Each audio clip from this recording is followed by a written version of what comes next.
Erin loves to get out and have a good time, until one day, she doesn't come home. The tight-knit local community rally, but searches and pleas go nowhere, and there aren't any leads, until one day, anonymous letters start to appear. All of the letters alluded to the writer either being responsible for Erin's disappearance or for having intimate knowledge of what actually happened. Police intensify their search and leave no stone unturned. We actually went in and did a surreptitious search of that grave to determine if Erin's body was likely in there. Eventually, detectives decide to take it to another level. There are investigators who do become very proficient at conducting undercover operations, where they can fully immerse themselves in a criminal underworld, so to speak. Sometimes to catch a criminal, you have to think like a criminal.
As one travels north on Manitoba Highway 10, 3 hours north of Minot, North Dakota, they come across Brandon, Manitoba, Canada. Population 48,859. Its surrounding agriculture sprawls out across the countryside, making Brandon the commercial hub of southwestern Manitoba. One might stop by the Comfort Kitchen Cafe for a delicious breakfast, or hit up the local downtown shops. Known for its winning hockey teams, provincial exhibition, and being a quiet place perfect for raising a family, on April 21st, 2002, the vibrancy of the community dims. Darcy and Debbie Chorney are the proud parents of 3 children. Erin was born September 30th, 1983. Erin was a great child. When she was growing up, we spent a lot of time together, and we did a lot of activities together. She was into sports. Beautiful blonde hair, always loved to play and all the games that toddlers play, always followed us around, loved to read books, loved to be read to. She would often want to write stories as she was growing up, writing and reading, and her dream was to be a writer, write a book someday. Loved to participate in family events. She was very much the eldest of the cousins, so always the imagination, Erin's imagination was the most amazing part, because she was able to include the greater of the family. We have a very, very large family, many nieces and nephews on my side of the family, on both sides. So always participated, brought in the little ones, brought in the bigger ones, often at church events or family functions and whatnot. She'd always have somebody doing a play or singing songs and so forth. So she was just always a joy to be around. We had lots of picnics in the backyard. She would make snow forts with me. She was like the older sister that everybody would have wanted, because she just was like there and cared so much about us and the family. And she was athletic, she loved sports, and is the best person I know.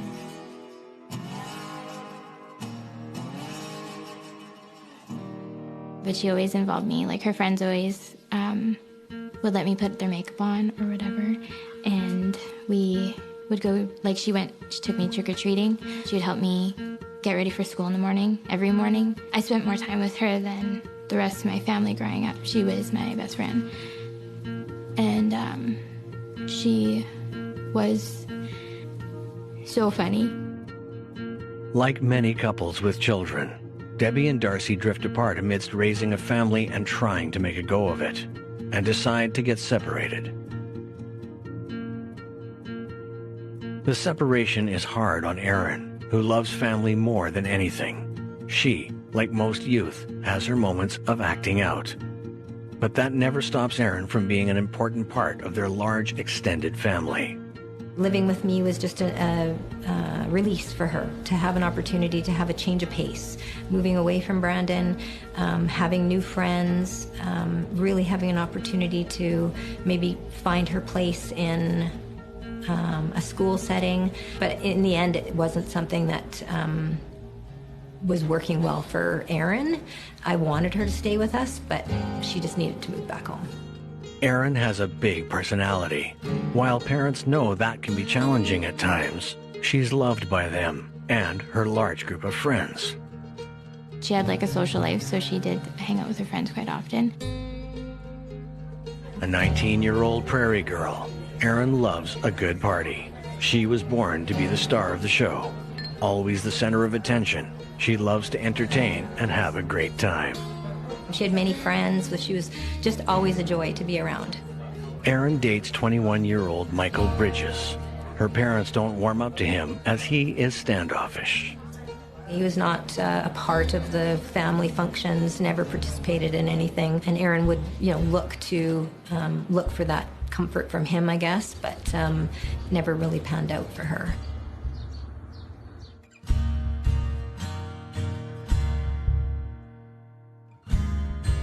Erin spends a lot of time with Michael over the course of their short relationship, but things don't work out and they break up. The breakup is hard on Erin. She finds herself going down a bad path, one her family is confident she'll put behind her. Debbie Chorney is happy to have a girls' day with Erin and Leslie. Erin and her brother live with their father at the family home, but Debbie moves into an apartment during their separation. Well, she was spending time between my place and her mother's place. We were separated. And she would be about half-time between each. And between them, Erin maintains her busy social life. Erin spends the day with her mom and sister. They put together an old-fashioned family meal, something they haven't done for a while since the separation. Erin receives a phone call and tells her mom she'll be back in an hour after she has coffee with some friends. She can't get away without a hug from her younger sister, Leslie, who looks up to Erin. I think the age gap helped just in terms of, I think Erin was able to talk to me without having, a filter on. Because I was so young, she was able to talk to me a lot more comfortably than she would the rest of the family, maybe. Erin leaves with her ex-boyfriend, Michael Bridges, and his friend, 𝗠𝗂𝗿𝗶𝗶𝗿𝗍𝗂𝗍. After they drive around for a bit, it becomes clear that 𝗠𝗂𝗍𝗶𝗶𝗍 is the third wheel, and he gets dropped off at home.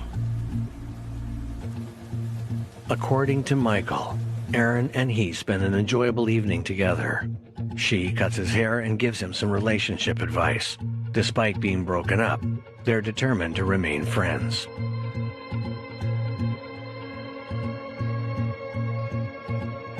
At 11:30 p.m., Erin heads out to meet some other friends and party. Back at home, Debbie is wondering what happened to Erin. She was supposed to be home hours ago, and it's getting late. Debbie knows her daughter. She's probably out with friends, so there's no sense waiting up for her. But something just doesn't feel right.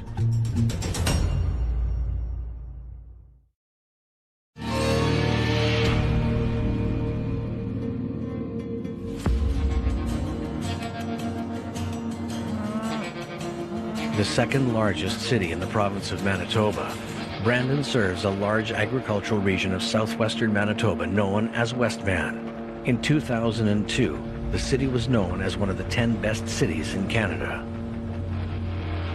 Always had the kids out all playing or running the fields at Brandon Hills and playing hide and seek, whatever it would be. So Brandon was a great place to raise a family.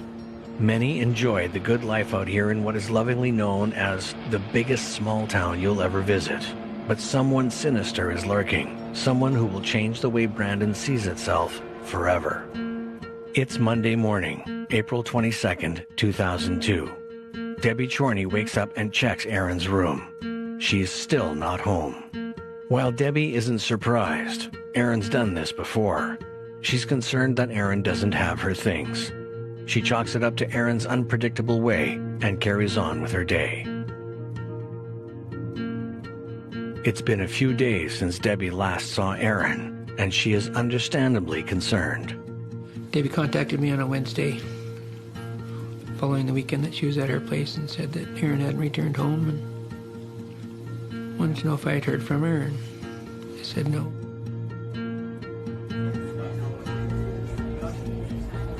Could that be it? Is Erin just out with friends?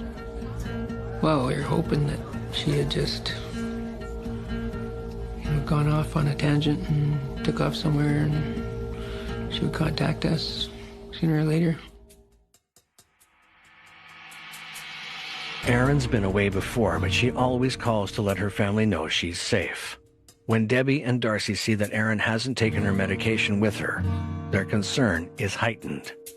I remember sitting on the couch and I was watching TV one night. My mom was calling every single person that she could think of. And she was like, she had the phone book and was crossing off like names and writing down every single name. And it was just like hearing the phone hang up and then be picked up again. And the same, like if you've heard or seen Erin, please let us know because we don't know where she is. With no luck contacting friends and family, it's time to call the police. Sergeant Dallas Lockhart is assigned to be the lead investigator after police hear about Erin's disappearance. As he takes down his notes, he knows he'll have his work cut out for him. Her mom, Debbie, came to the police station in person and filed, in essence, a missing person report saying that her daughter, Erin, hadn't been heard from for several days. This was atypical behavior, but not out of the realm of possibility that Erin was just off partying somewhere. The member who was assigned to it at that time did the preliminary inquiries, doing the obvious things, checking to see if there was any interaction with police through our records management system, checking the hospitals and other avenues where somebody may go. Police contact Michael Bridges, Erin's ex-boyfriend, to see if he has any idea where she might be. Police are shocked to learn that Michael is with Erin the day she disappeared. Michael describes his evening as a pleasant one. She cuts his hair, they hang out for a bit, share some laughs, and she leaves around 11:30 p.m. that night, concluding that Erin was a good chick. Was? The police are suspicious. They know that all is not as it appears when it comes to Erin and Michael's relationship. Her and Michael met each other, and it was always tumultuous. The whole relationship was tumultuous. I remember the Easter of 2002, our whole entire family drove out to Saskatoon to visit some family members. Erin drove in the car with me that time, and she did share with me that she was going through some very, very difficult times with her then ex-boyfriend. There's some assault charges against him. It seems Erin and Michael were constantly fighting due to Michael's jealousy. He destroys Erin's belongings and likes to embarrass her in front of others. On March 10th, 2002, Erin and friends head over to Michael's in the wee hours of the morning. A drunk Michael gets into an argument with Erin, and he lashes out, choking her. Erin's friend comes to her aid, breaking up the fight, but doesn't come out unscathed. Michael attacks her, throwing her across the room and punching her. It takes Michael's mother, Georgianne Bridges, who Michael lives with, to finally resolve the conflict, managing to get the girls away from Michael. Erin presses charges against Michael in hopes of sending him a message that his behavior is unacceptable. Well, when I first looked at the file, the obvious thing that jumped out at me was her relationship with Michael Bridges. The fact that he was actually under charge for assaulting her and a friend.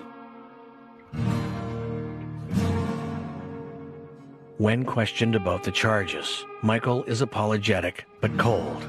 He pleads guilty to the charges to get them behind him, 2 days after Aaron is last seen alive. Michael is confident, agreeing to take a lie detector test if necessary. The validity of a polygraph test result has long been debated both scientifically and in the criminal justice system. In fact, the United States Supreme Court and most courts in general don't accept the results of polygraph tests. They're considered to be somewhat unreliable. Suspicious or not, with no body or authority to keep Michael in custody, he's released. Police speak with Michael's friend 𝗠𝗂𝗿𝗶𝗶𝗍𝗍𝗍. He confirms that he saw Aaron on April 21st with Michael, but is dropped off shortly after they pick her up. 𝗠𝗂𝗿𝗶𝗍𝗍 even volunteers to take a lie detection test to prove his innocence. Police continue their search for Aaron, but are running out of leads. No one knows where Aaron is, and Debbie and Darcy are at wit's end. They try to remain hopeful that they can find her. But as days turned into weeks and weeks turned into months, we realized that that wasn't the case. Darcy and Debbie Chorney are at wit's end. They plead with the community for any information they may have on Aaron's whereabouts. The overall community response to the Chorneys' plight is heartening. Search parties were incredible. The community of Brandon was so incredible, trying to help us find her. Friends across Canada were putting posters up, child find posters, trying to figure out where she was. I remember them searching for Aaron, and my mom and dad, I know, benefited from having child find walk them through and help them know what to do, or press-wise, it sucks to have to be in the spotlight all the time. My school actually was amazing. They were super, and they protected me from a lot of people talking about it.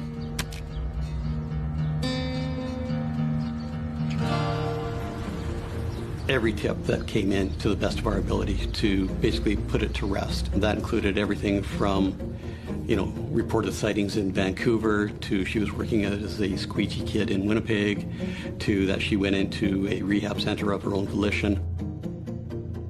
As we progressed through it, Mike Bridges goes from becoming really a witness to a person of interest to a suspect. Police bring him in for questioning again, but this time he refuses to take the polygraph test he had agreed to take earlier. What could he be hiding? I had bad thoughts about his possible involvement right from day one, because shortly after she went missing, we formed a search party south of Brandon, close to his place where she was last seen. And you'd think that if he wanted to be involved in any way whatsoever, he would have been part of that search group, but he was not. After some analysis, authorities determined that Michael Bridges had some interesting body language during his interview with police, and he refers to Aaron in past tense. They need to take action quickly. On paper, everything that he said looked great, but when we looked at the video and put the audio and watched it in context of the nonverbal cues, the body language that he displayed, we knew that he was concealing a lot more than what he was telling us. Care must be taken so Michael Bridges doesn't realize he's just become the prime suspect. He's put under surveillance to see if he'll lead police to any clues. He would stay hidden in the house for days or weeks at a time, not even associate with his few close friends. So we were becoming very frustrated with his lack of engagement overall, not just with us, but in life in general. That was a frustrating point in this investigation for sure. All the surveillance on Michael is proving he leads a boring life. It's time to get inside and see what they can find. We firmly believe that we had basically crossed all the T's, dotted all the I's in terms of being your standard investigational techniques. They had really gotten us only to the point where we had to look at making another step.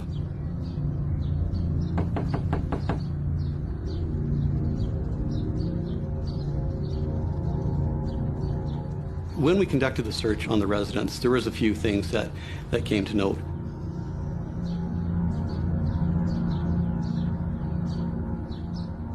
In terms of forensic evidence, there was nothing. Keep in mind that Aaron actually, for all intents and purposes, lived on an in-again, out-again basis with the Bridges family at their residence. In terms of finding, articles of her clothing or hair or anything like that, really was of no consequence. Our forensic investigation unit did collect some forensic evidence. It turned out to be false positives on some of the samples collected. Within his bedroom, I found an envelope from his legal aid lawyer who was representing him on the assault charges against Erin and her friend Lindsay. But on the back of that letter from his legal aid lawyer, I found what I would refer to as crib notes, which outlined the basic story that he gave me during my initial interview with him regarding him and Erin's involvement the night that she was last seen by her family.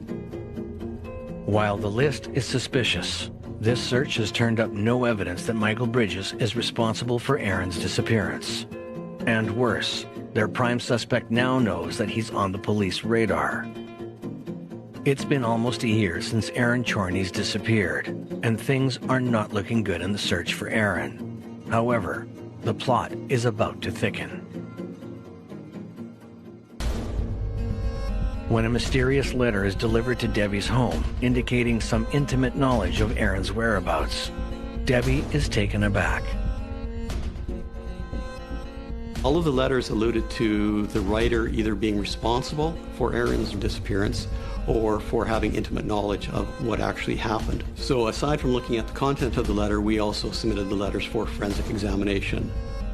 While the letter is understandably nerve-wracking for the Chorneys, Sergeant Lockhart is hopeful that they'll make contact with the letter's writer. They went in for fingerprint examination. They tried lifting DNA off the stamps and off the seal strips on the back of the envelope flap. None of that came to anything of fruition. So either the person who sent the letters was incredibly lucky, or they were very organized and left no forensic evidence for us to find. From the analysis, they believe the letters have all been written by the same person and in the opposite hand.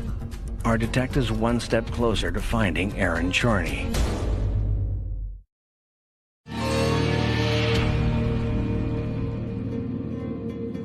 After spending an enjoyable day with her mother and sister, Erin Chorney heads out for coffee with a friend. Known for loving a good party, when Erin doesn't come home the night of April 21st, 2002, no one thinks much of it. It's now been a year since anyone has seen or heard from Erin. When cryptic letters begin appearing, police are hopeful they'll lead to some answers. But those hopes are dashed when the letters pose more questions than they answer. The community struggles with the fact that Erin is still missing. But for Erin's immediate family, it's unbearable. And then some cryptic letters that popped up somehow, and so there's more than one disturbed person doing this too. And it was very unsettling to read these and have them read to you. Police are desperate for clues. Their fears of going public have come true. They're inundated with numerous erroneous reports of possible Erin sightings, but they're all for naught. They know the letters have to hold a clue, but their pleas for the writer to come forward, along with Darcy and Debbie's pleas for more information, have all gone in vain. The reality is, all the evidence they do have, circumstantial or not, points to one person. Out of options, out of clues, it's time to get creative. While police are having difficulty finding Erin, their number one suspect gets a surprise visitor. It's a woman offering him an entry into a contest. An attractive smile is just what he could use after a year in the hot seat with police. And the chance to go to Calgary to watch a professional hockey game is just the thing to cheer him up. A few weeks later, Michael receives a phone call telling him he's won the contest. He can hardly believe his good luck. After the hockey game, Michael goes to a strip club where he meets another prize winner, Brock, and the two hit it off instantly. Michael's keen to maintain a friendship with him, and when he tells Brock he's from Brandon, Manitoba, Brock's elated, saying he's planning on moving to the area for some work, so the two exchange numbers. A few months have passed and Michael and Brock have struck up a friendship. Michael, lifelong in the western Manitoba area, arranges an apartment for Brock so he can be settled when he eventually moves there. And Michael can't put his finger on it. What exactly does Brock do for work?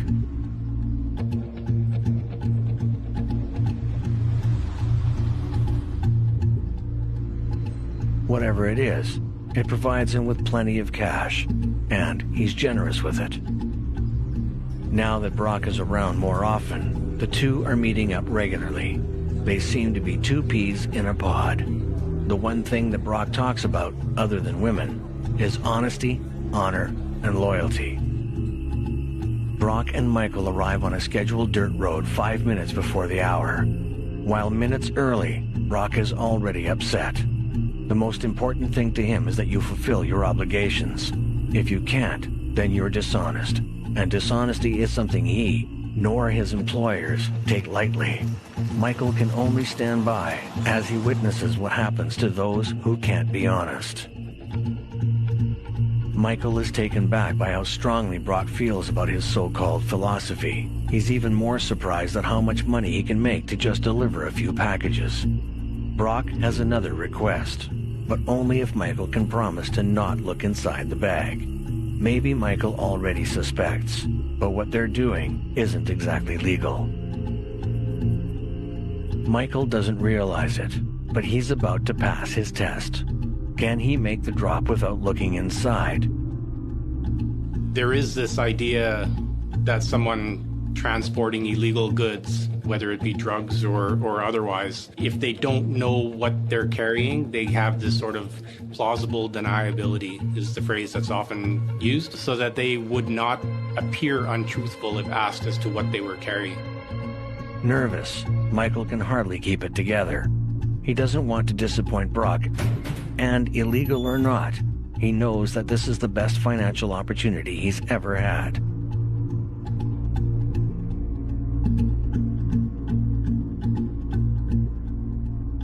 With a successful drop, Michael has shown he can at least get the job done. It's when Brock gets a troubling phone call that money is missing that proves he's all in to be a part of Brock's world.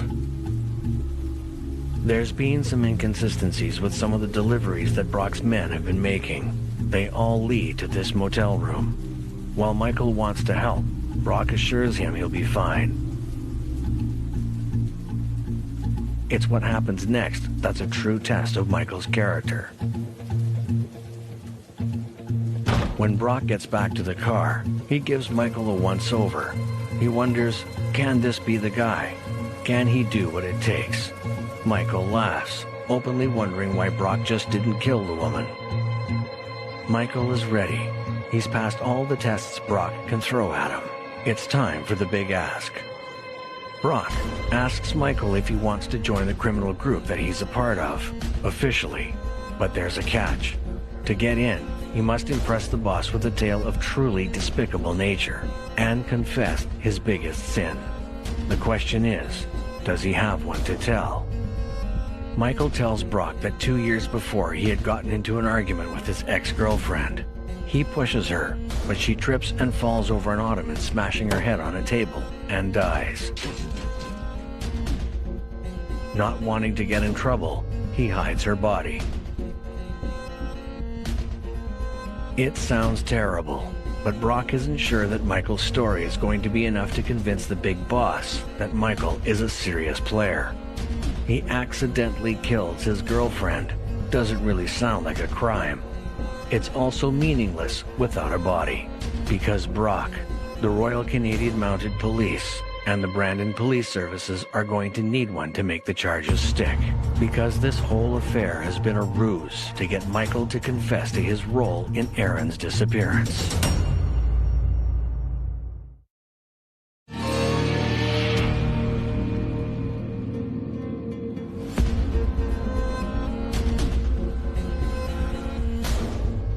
Vibrant Aaron Chorney of Brandon, Manitoba, has disappeared sometime on the evening of April 21st, 2002.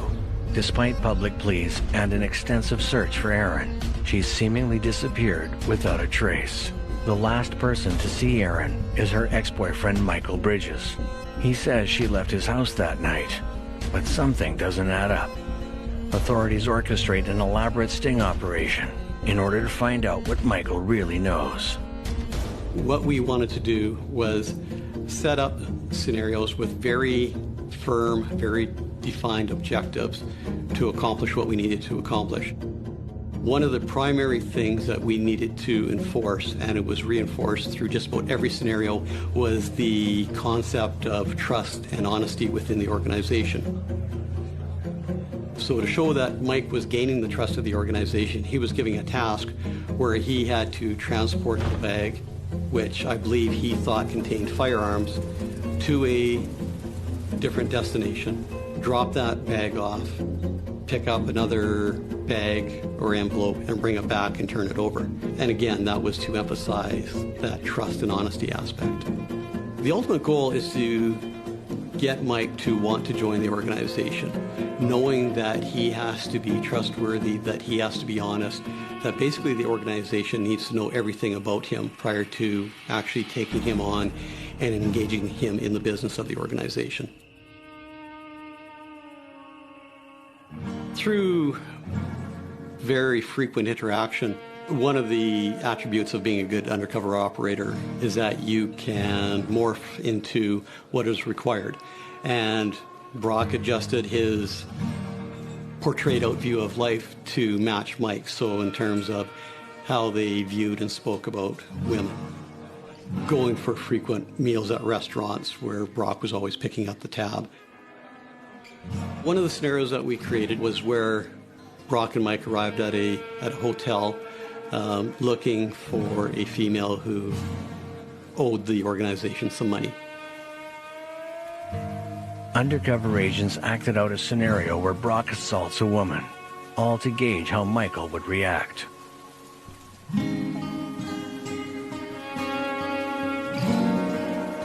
Mike liked money, he liked having disposable income, he didn't want to have to work too hard, and he liked being able to portray himself as kind of a successful person without having to put the effort into it.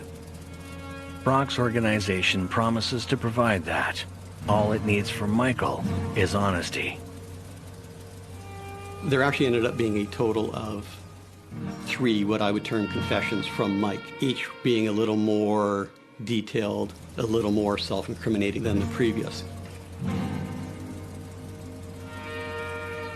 He gave a very loose description as to what transpired, justifying everything that he did, basically portraying himself as a victim of the circumstances and having to take the action that he did for self-preservation. When they got back to Brandon, and this was in February of 2004, he did actually lead Brock to where he disposed of Aaron's body in the Brandon cemetery.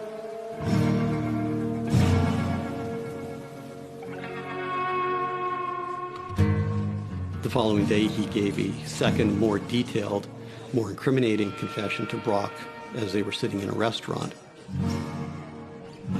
Little do restaurant goers know that while they're enjoying a bite to eat, the confession to Western Manitoba's most notorious missing persons case is happening in their midst. Michael describes that he got into an argument with Aaron and choked her to death. With the assault charges that she had already laid against him, he knows that he had to cover it up by hiding Aaron's body in a shallow grave.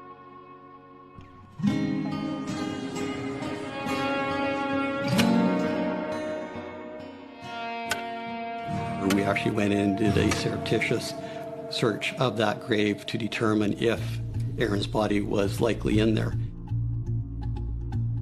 That turned out to in fact be the case, where we were able to say yes, there is something in this grave that doesn't belong, and based on what our suspect has told us, we believe it to be Aaron's body. At that point in time, Brock led Mike to believe that he was ready to be introduced to Mr. Big, to tell him all of his dark secrets, get that out in the open, let Mr. Big deal with it, and bring him in as a member of this organization. There are investigators who do become very proficient at conducting undercover operations where they can fully immerse themselves in a criminal underworld, so to speak. They may return to their normal life in the evening and then go back to living this so-called life of crime during the day, or they may be gone for months at a time. Investigators are about to find out that Michael's depravity goes even further than he describes.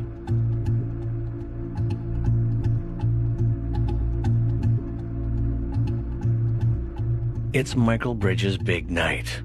Unaware that he's in the midst of a massive sting operation, his undercover RCMP handler, Brock, encourages him to go over the details one more time before meeting the boss.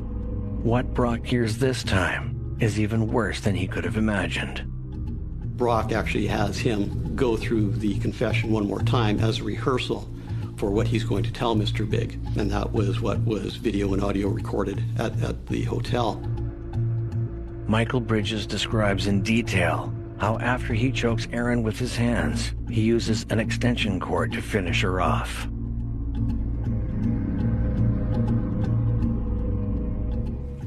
When the extension cord proves unsuccessful, he then fills the bathtub in order to drown her. Following Erin's drowning, Michael Bridges then wraps her body in a blanket and buries her in a fresh grave in the Brandon Cemetery.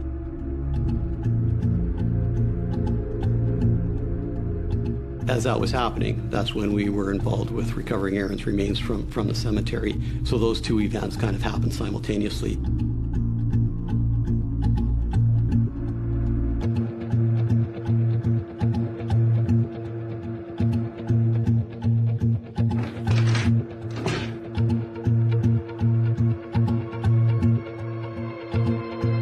Michael is stunned by the realization that he's just been the subject of a massive sting. That's where everything kind of came to fruition in terms of our investigative efforts.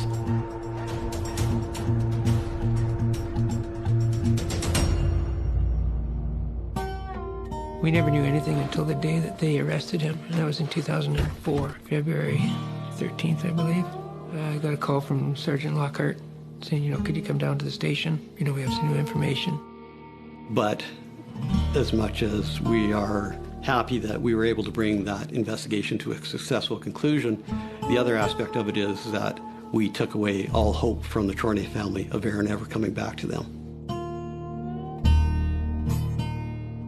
And we went down, and that's when we were told that she was found, and they had, recovered her body, and he was being arrested at the same time.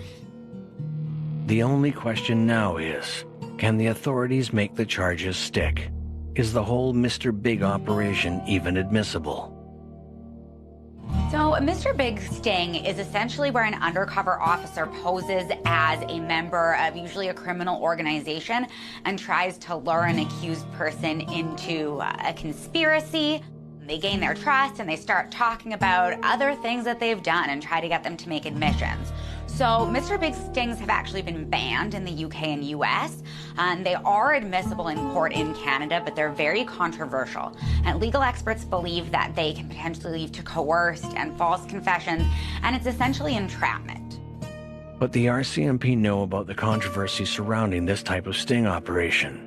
Brock asks Michael on camera and on tape why he changed his initial story from it being just an accident.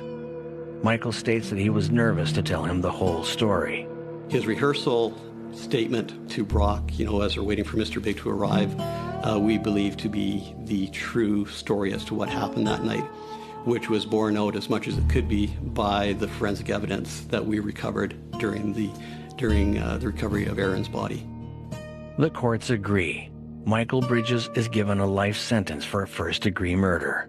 You can't prepare yourself for a trial like that and to have every detail read out to you, and it was very difficult for the whole family. Still, some questions remain. To this day, we still don't know who sent the letters. The Chorneys are left with an Erin-sized hole in their lives. The town is shocked, but will move on together with an invigorated notion to watch out for each other and tackle partner abuse. There was hundreds and hundreds of people at Erin's funeral. I am sure thousands, which we knew that everybody was looking for her, and it was evident at that funeral. To have an opportunity to say goodbye, because we never could say goodbye. I'm just really happy how the community came together, our friends and our family. So traumatic for all of us to have to deal with the emotions. And I don't want anybody else to have to go through this again. As if to add insult to injury, in April of 2021, a judge says Michael can apply for early parole under a now-defunct faint hope clause in 2026 instead of 2029. A process that forces the family to relive Aaron's murder all over again. He's supposed to be in there until 2029, and that's still not long enough as far as we're concerned. It's like the feeling like there's enough things that could make up for, like, you can't just be a better person and say it's okay, because it's not. It's not okay. Erin's not just a tragedy, that she is like the best sister. She is the most amazing daughter. She is the best friend for me. Like, that's important, that her memory is made known, that she is still so loved, still so missed.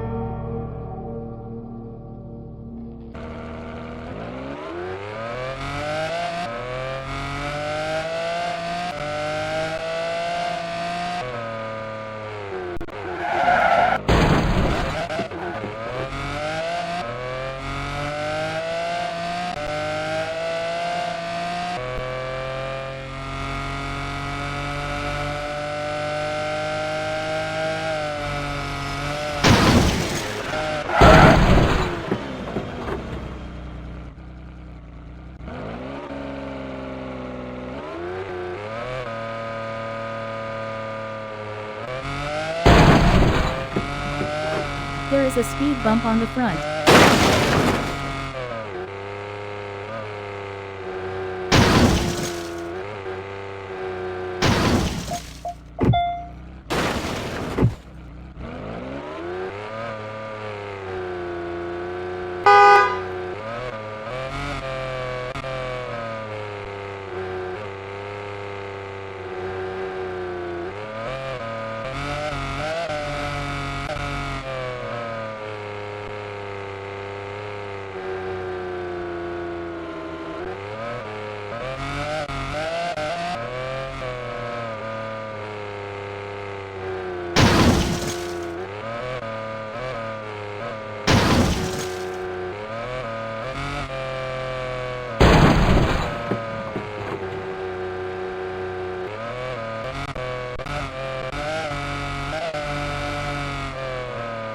After a while, is the 50 km/h speed control section.